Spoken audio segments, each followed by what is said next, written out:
Dulu kita di Suriah ada mufti di Damaskus namanya Syekh Adnan Al-Afyuni. Kira-kira setahun lalu meninggal dunia, dibom di mobilnya lagi dalam perjalanan dakwah. Sering kemari berapa kali, selalu ke tempatnya Habib Lutfi bin Yahya. Syekh Adnan cerita, dulu ada orang Suriah namanya Abu Adib. Abu Adib dapat rezeki berangkat ke Madinah. Udah kerja, nabung ke Madinah, ngajak 4 orang. Ibu, istri, dan 2 saudarinya, perempuan dua-duanya. Dia laki-laki sendiri, dia berangkat ke Mekah dan ke Madinah. Selesai umrah, dia ke Madinah ziarah Nabi. Sampai di Madinah ada musibah. Apa musibahnya? Tasnya hilang. Tuh tas isinya duit buat dia selama di situ, dia hidup dari situ, makan tuh udah siapin duitnya dari situ. Hilang. Cari ke sana kemari, ke barat, ke timur, utara, selatan, nyari nggak ada tuh tasnya. Ya Allah, gimana nih? Ya Allah, duit nggak megang, hilang semuanya. Bagaimana? Dia keingetan dawuhnya para ulama yang mengatakan bahwasanya kalau idza daqat bikal ahwalu yawman fa'akthir fi salati ala Muhammad. Kalau seandainya kondisimu lagi sulit, maka perbanyaklah baca salawat kepada Nabi Muhammad sallallahu alaihi wasallam. Dia keingetan tuh, waduh sekarang saya lagi sulit, keliling-keliling hotel, jalanan, gak ketemu tuh tas. Dia keingetan bahwa kalau dalam kondisi sulit, perbanyak aja baca sholawat.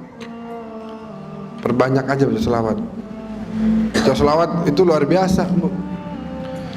Siapa orang sholawat 1 kali, Allah sholawat 10 kali. Siapa orang sholawat 10 kali, Allah sholawat 100. Siapa orang sholawat 100, Allah sholawat 1000 kepada dia. Siapa orang sholawat 1000, hurrima jasaduhu minan nar, maka diharamkan jasadnya masuk ke dalam neraka. Orang sholawat 1 hari 1000 kali bisa istiqamah, maka gampang kok 1000. Dulu kiai-kiai dulu tuh kalau ditanya gimana santri-santri, ini santri pada malas. Kenapa? Masa baca tahlil sehari cuma bisa 5000 kali? Oh dulu gitu dianggap malas tuh. Oh kita 15 kali aja jarang. Ini 5000 rutin tiap hari dibilang malas. Kata siapa tuh di Jawa Tengah ada kiai, wah kalian pada jadi orang bangkrut semuanya, bangkrut. Kenapa? Kata yang lain tanya kenapa? Ini nggak bisa baca tahlil cuma 5000 doang, baca la ilaha illallahnya setiap hari. Malu di hadapan Allah cuma baca 5000. Nah ini sholawat 1000 kali azim, punya pengaruh yang luar biasa. Kalau kita udah dawamkan tuh, kita nggak bakal bisa lewat, nggak bakal bisa kita lepas nih. Seperti hutang nanti. Kalau orang udah banyak sholawat sama Nabi, dia bakal dekat sama Nabi, bakal dikenal sama Nabi, dikenal. Nah, orang ini datang ke Ar-Raudhah Asy-Syarifah, datang ke antara makam Nabi dan mimbarnya. Di situ adalah tempat turunnya wahyu Allah. Di situ adalah kata Nabi sebagai raudhah min riyadil jannah, taman surga yang ada di bumi. Akhirnya itu orang datang ke situ bacain sholawat dengan niat supaya ini masalah yang dia lagi hadapin bisa dapat jalan keluar. Kesian ibunya, bininya, saudarinya 2. Dia pikir bagaimana, udah dia datang situ dia bacain sholawat aja. Allahumma sholli ala Muhammad wa ali Muhammad, Allahumma sholli ala sayyidina Muhammad wa ali sayyidina Muhammad, Allahumma sholli ala sayyidina Muhammad wa ali sayyidina Muhammad. Begitu. Sehingga karena dia dari tadi tuh nyari ke sono kemari, rupanya capek dia. Lagi baca sholawat sambil nyender begitu. Ini yang cerita mufti Damaskus nih, Syekh Adnan Al-Afyuni.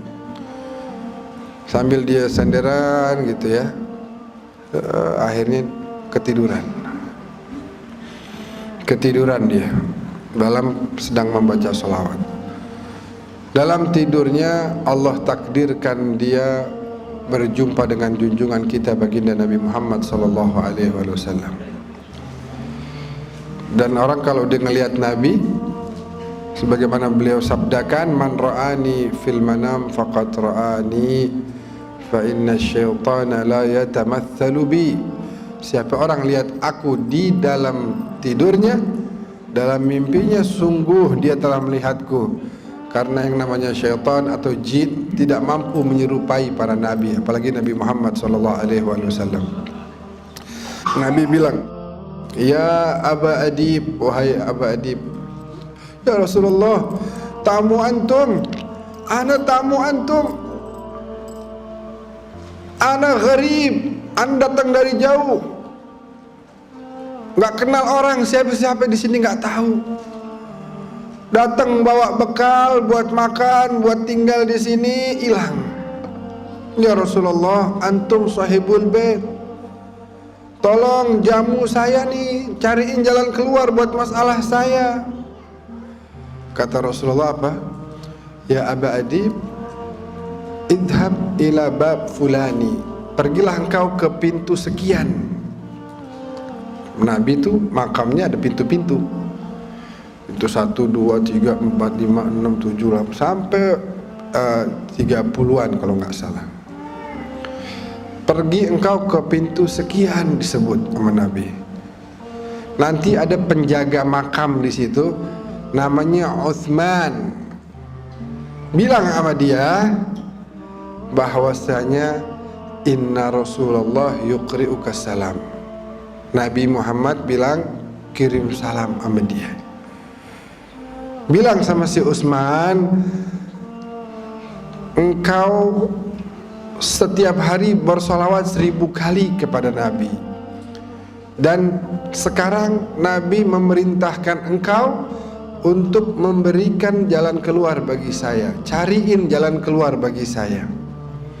Terbangun dia nangis gerung luar biasa. Bagaimana enggak? Dia pandang tuh wajah paling indah. Dia dengar tuh suara paling merdu.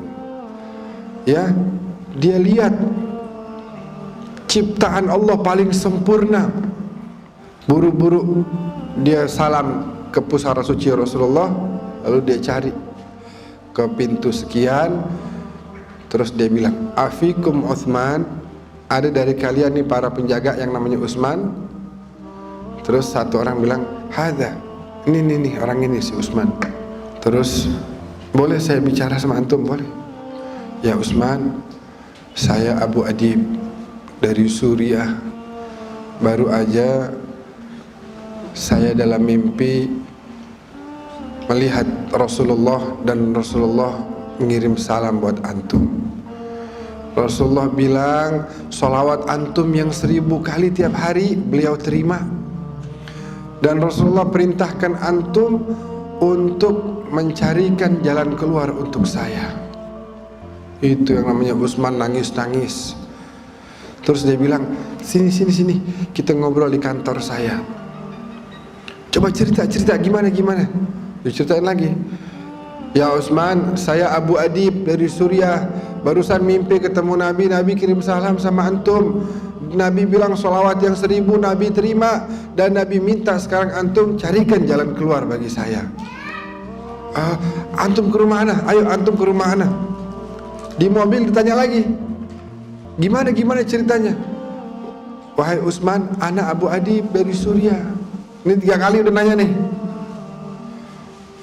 "Saya mimpi ketemu Rasulullah kirim salam sama antum. Nabi bilang sholawat antum yang 1000 udah beliau terima. Nabi minta antum carikan jalan keluar buat saya." Sampai di rumahnya disiapin makan.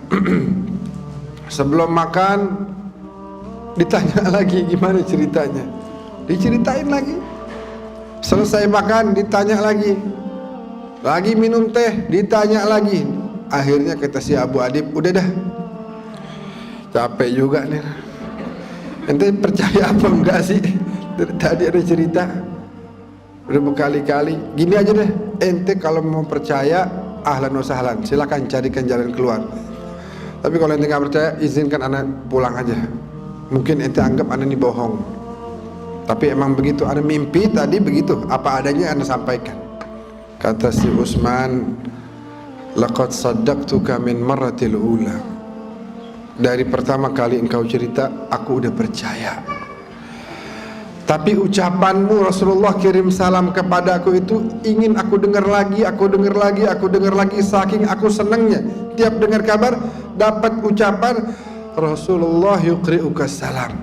Aduh, Rasulullah kirim salam, bagaimana hati saya nggak mau seneng. Ibu-ibu sekarang dibilangin Rasulullah kirim salam, waduh indah banget, jaminan sorga udah. Rasulullah kirim salam, iya kan?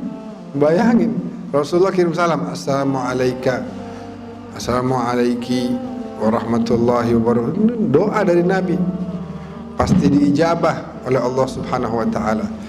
Kata si Utsman, anu udah percaya sama antum dari mulai antum cerita yang pertama kali. Tapi anu pengen dengar lagi, pengen dengar lagi. Tuh indah apa enggak Ibu? Indah kan?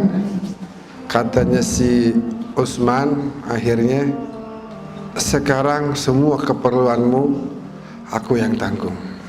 Engkau adalah tamunya Rasulullah sallallahu alaihi wasallam. Maka sebuah kemuliaan untuk saya menjamu tamunya kekasih saya Rasulullah sallallahu alaihi wasallam. Antum bisa bayangin tuh, kemuliaan yang didapat sebenarnya lebih kepada si Utsman daripada si Abu Adib. Kenapa? Karena dia mendapatkan amanah, kepercayaan dari Nabi. Nabi meminta kepadanya satu permintaan, dan itu kemudian menjadi penyebab kemuliaan bagi dia. Bagaimana dia bisa dapatkan kemuliaan tersebut? Dengan tadi, tiap hari dia baca salawatnya berapa? 1000 kali.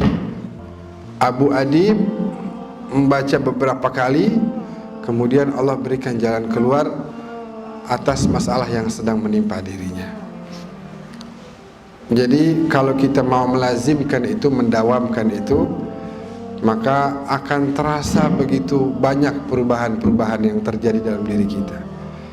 Baik itu yang sifatnya zahir, rezeki kita, kesehatan kita, perjalanan usaha kita, bisnis kita, semuanya akan mendapatkan kemudahan demi kemudahan. Ataupun batin kita, karena dengan salawat Nabi tinggal di hati kita, maka Nabi nggak akan pernah bersatu dengan yang namanya rijis. Kotoran-kotoran akan hilang dari hati kita. Kenapa? Karena Allah tidak mungkin menyatukan Nabi dengan kotoran. Kalau sudah Nabi tinggal berada, menetap di hati kita, itu yang namanya sifat hasud, yang namanya iri, dengki, dan lain sebagainya akan hilang. Yang akan menetap di hati kita adalah cahaya dari junjungan kita baginda Nabi Muhammad sallallahu alaihi wasallam. Amin ya rabbal alamin.